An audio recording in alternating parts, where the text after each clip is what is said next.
You said, well, if it's tested against a placebo, and this, I think, is why people like me are suspicious, are reticent. The Oxford vaccine, which is the other leader. Gates has a huge investment in it. Fauci is pushing it. It is the leader. AstraZeneca is now is branding it. Well, that vaccine is run by a guy called Greg Pollard, who is at Oxford, a very, very famous, powerful virologist. He originally promised at the beginning, he said, we're going to test it against a placebo. We're going to do what's never been done in vaccinology before. We're going to actually use an inert placebo and test it. Mm-hmm.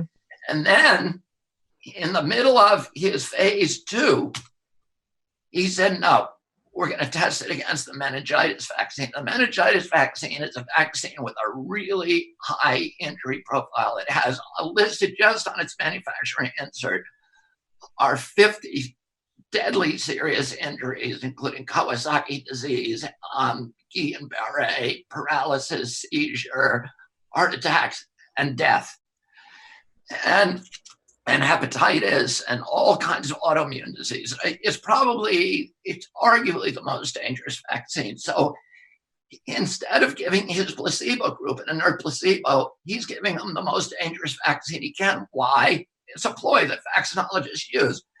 And they give their placebo group something that's horrendously dangerous to mask injuries in the vaccine. And, and so everybody on my side sees this and they say, he's not being honest. We do not know what the risk profile of that product is. We are never going to take that product because it was never tested against a placebo. Make them do the science.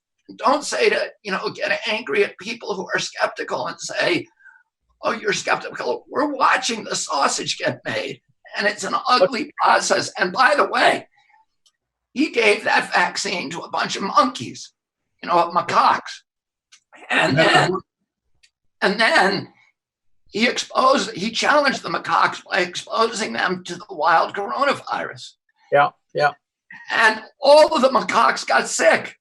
So the vaccine doesn't work, but because the British government put 90,000 pounds into it, he now is in order to make 2 million doses with a vaccine we know doesn't work, and they're going forward with it anyway, and he refuses to test it against a placebo. So that gives us zero faith in the whole process.